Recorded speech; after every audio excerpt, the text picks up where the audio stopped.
तो गाइस, आपको क्या लगता है किसी को गोली मार देना गलत है? किसी का गला रेत देना गलत है? किसी चीज के लिए हथियार उठा लेना गलत है? मेरे समझ से नहीं। और चले इस वीडियो में यह भी साबित कर दूंगा कि हाँ, सच में हथियार उठाना गलत नहीं है। इतिहास अक्सर वो लोग लिखते हैं जिसके पास कलम, मीडिया और सत्ता की ताकत होती है, लेकिन जब कोई व्यक्ति कलम छोड़ अपनी कौम को समाज के आत्मसम्मान के लिए हथियार उठा लेता है तो व्यवस्था उसे बाहुबली, माफिया और क्रिमिनल घोषित कर देती है। बिहार का मगध क्षेत्र, नवादा, शेखपुरा और नालंदा 90 का दशक वो दौर था जब यहाँ जमीन, बालू और पत्थर की खदानों से लेकर वोट देने के अधिकारों तक का एक खास वर्ग का एक छत राज हुआ करता था। लेकिन उसी दौर में एक नामुमरा जिसने सदियों पुरानी सामंती व्यवस्था के पाए हिला दिए, उस व्यक्ति का नाम था अशोक महतो। आखिर क्यों मगध के पिछड़े समाज के लिए अशोक महतो एक मसीहा और रक्षक बने? किस तरह हुए वर्चस्ववादियों के जुल्म के खिलाफ एक एक ईंट का माकूल जवाब दिया गया है और उसके मुख्य धाराओं के मीडिया ने इस पूरे सामाजिक प्रतिरोध को सिर्फ एक गैंगवार नाम देकर खारिज कर दिया। आइए आज के इस वीडियो में हम बिना किसी लाए लपट के ऐतिहासिक तथ्यों और जमीनी सच्चाइयों के साथ इस पूरे जातीय संघर्ष की कहानी को सुलझाएंगे कि क्या सच में अशोक महतो ने जो गोली चलाया या फिर गोली चलवाया या फिर किसी का गला रेतवाया वो गलत किया था या फिर सही। अशोक महतो की बंदूकों की गूंज को समझने के लिए सबसे पहले उस जुल्म को समझना जरूरी है जो 90 के दशक से पहले मगध की धरती पर आम बात थी। उस दौर में पिछड़ा और दलित समाज केवल आर्थिक रूप से ही गरीब नहीं बल्कि उसे मानसिक गुलामी दलदल में धकेला गया था। बेगारी और न्यूनतम मजदूरी की मनाही पिछड़े समाज, कुर्मी, यादव और धानुक दलितों से खेतों में नाम मात्र के पैसों या थोड़े से अनाज पर काम कराया जाता था। जब कोई भी मजदूर अपनी वाजिब मंजूरी मांगता उस पर लाठियां बरसाई जाती थी। वोट का अधिकार छीनना कहने को तो लोकतंत्र था, लेकिन चुनाव के दिन पिछड़े समाज के लोगों ने घरों में बंद कर दिया जाता था। वर्चस्ववादी फॉरवर्ड बाहुबली खुद बूथ कैप्चर करते और उसके नाम पर मोहर लगाते थे। सामाजिक सम्मान पर चोट, सड़कों या चौपाल पर दबंग के सामने सिर उठाकर चलना, जूते पहनकर गुजरना या साफ साफ कपड़े पहनना तक गुनाह समझा जाता था।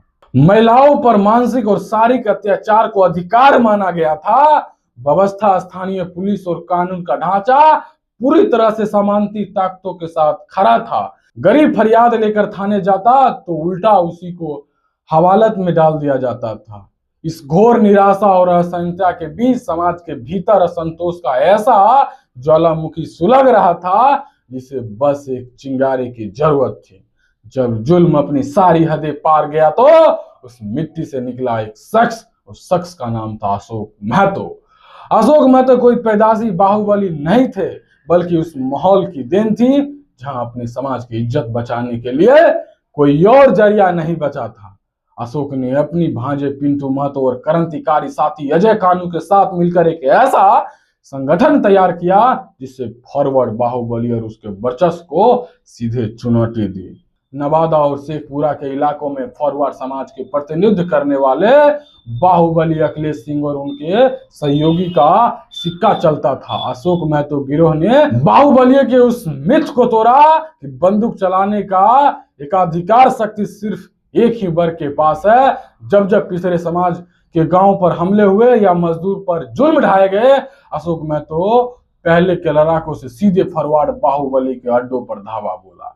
इतिहास गवाह है, जब फॉरवर्ड बाहुबली पिछले समाज के गांव पर अपना दबदबा बनाने आते हैं तो उन्हें अशोक महतो को गिरोह के कड़े प्रतिरोध का सामना करना पड़ता था। यह कोई एक तरफा दमन नहीं था, यहाँ जैसे को तैसा की नीति थी। फॉरवर्ड बाहुबली ने जब भी पिछले समाज के लोग को निशाना बनाया, अशोक महतो गिरोह ने जवाबी कार्रवाई में फॉरवर्ड इलाकों में घुसकर बाहुबली को खदेड़ा। वर्चस्ववादियों के गढ़ माने जाने वालों ठिकानों और नेताओं के आवासों पर हमले करके महतो गिरोह ने संदेश दिया कि जब पिछड़ा समाज डर कर घर में बैठने वाला नहीं है। आज इस खूनी संघर्ष का नतीजा यह हुआ कि जिन इलाकों में फॉरवर्ड बाहुबली बेखौफ होकर घूमते थे, वहां उन्हें अपनी गाड़ियों शीशे ढकने पड़े। पिछड़े समाज के मजदूर और किसानों को पहली बार यह एहसास हुआ कि कोई ऐसा चेहरा है जो उसकी ढाल बनकर खड़ा है। जब सिस्टम के दबाव में आकर अशोक महतो को गिरफ्तार कर नवादा जेल भेज दिया गया, तो उनके साथियों ने जो किया वो भारतीय आपराधिक और सामाजिक इतिहास में मिसाल बन गया। 23 दिसंबर 2001 को पिंटू महतो और साथियों ने नवादा जेल पर सीधा हमला बोला, पुलिस बल को चकमा दिया और दिन दहाड़े अशोक महतो को जेल से छुड़ा कर ले गए। यह केवल जेल से भागने की घटना नहीं थी, बल्कि उस तुरंत के मुंह पर तमाचा था जो फॉरवर्ड ताकतों के इशारा पे काम करता था। नवादा, शेखपुरा और वाराणसीगंज के क्षेत्रों में पहली बार कोयरी, कुर्मी, यादव, धानुक और दलित समाज के लोग बिना किसी डर के पोलिंग बूथ तक पहुंचे। जहां पहले फॉरवर्ड बाहुबली मनमर्जी से वोट डालते थे, वहां अशोक महतो के खौफ ने फियर इलेक्शन का माहौल बनाया और पिछड़ों के अपने प्रतिनिधि जीतकर विधानसभा संसद पहुंचाया। बालू और पत्थरों के ठेके पर सदियों से फॉरवर्ड जाति का कब्जा था। अशोक महतो आर्थिक और सशक्त दबाव के बाद पिछड़े समाज के स्थानीय ठेकेदारों और मजदूरों को भी काम और उनका हक मिलने लगा। आत्मसम्मान की जीत हो गई। जो समाज कभी आंखें नीचे करके चलता था, वो अब सीना ठोक कर अपने हक के लिए खड़ा होने लगा। मानसिक गुलामी का वो दौर हमेशा के लिए खत्म हो गया। मीडिया का पक्षपात रवैया सफर अब नजर आता है। मीडिया ने हमेशा अशोक महतो द्वारा की गई जवानी कार्रवाई को तो दिखाया, लेकिन कभी उन मूल कारण को नहीं दिखाया कि आखिर एक आम नागरिक को हथियार क्यों उठाने पड़े। उन्होंने यह कभी नहीं बताया कि 5 सालों के अत्याचार और पुलिस के नाकामी ने ही अशोक महतो को जैसे किरदार को जन्म। मीडिया और सत्ता व्यवस्था से मिलकर इस सामाजिक न्याय की लड़ाई को महज एक गैंगवार का नाम दे दिया, ताकि समाज इस प्रतिरोध के पीछे छिपी जातीय उत्पीड़न के सच को कभी न समझ सके। अगर आपको समझना है तो इस देश के न्याय और कानून का रंग कैसे बदलता है, तो आपको किसी भारी भरकम किताब को पढ़ने की जरूरत नहीं है। बस बिहार के 2 चर्चित चेहरे का इतिहास उठाकर देख लीजिए। अनंत सिंह बनाम अशोक महतो। यह सिर्फ 2 बाहुबली की कहानी नहीं है, यह इस बात का जीवित सबूत है कि इस व्यवस्था में अपराध की सजा इस बात से तय नहीं होती कि उसका अपराध क्या हुआ है, बल्कि इस बात से तय होती है कि अपराध करने वाला और सहन वाले की जात क्या है। एक तरफ मुकामा के शख्स हैं जिस पर हत्या, अपहरण और AK-47 रखने जैसे दर्जनों संगीन मामले दर्ज होते हैं, लेकिन हर संगीन मामलों के बाद में वह जेल से बाहर आ जाता है, मसीहा का दर्जा पाता है और सत्ता के गलियारों में सम्मान पाता है। और दूसरी तरफ मगध का वो बेटा जिसने अपने समाज और बहु बेटियों की इज्जत और मजदूरों के हक के लिए आवाज उठाई, तो व्यवस्था ने उसे 17 साल तक जेल और सलाखों के पीछे सरने के लिए छोड़ दिया। इससे बड़ा जातीय अत्याचार और क्या हो सकता है। तुलना करके देखिए, जब अनंत सिंह जैसे सामंती बाहुबली पर हत्या साजिश का आरोप लगता है, तो कानून दाव पेचों, मजबूत वकीलों और सिस्टम की मेहरबानी से वे कुछ दिनों या महीनों में सलाखों से बाहर आ जाते हैं। जन सम्मान के नैरेटिव से उन्हें छोटे सरकार और गरीबों का मसीहा बनाकर पेश किया जाता है। उनके आपराधिक और उनके दबंगई और उसके रसूख का महिमंडन बनाकर मीडिया टीवी पर परोसता है। लेकिन जब अशोक महतो अपने समाज पर हो रहे अत्याचार के खिलाफ खड़े हुए, जब उन्होंने फॉरवर्ड बाहुबली के जुर्म पर जवाब उसी भाषा में दिया, तो तंत्र का पूरा जोर उन्हें कुचलने में लग गया। अशोक महतो को 17 साल लंबे सालों तक सलाखों के पीछे रखा गया। समाज के एक वर्ग और व्यवस्था ने उन्हें अपराधी साबित करने में कोई कसर नहीं छोड़ी। उन्हें बेइज्जत करने, समाज की नजरों में नीचा दिखाने और उन्हें क्रिमिनल का थप्पा लगाने का हर संभव प्रयास किया गया।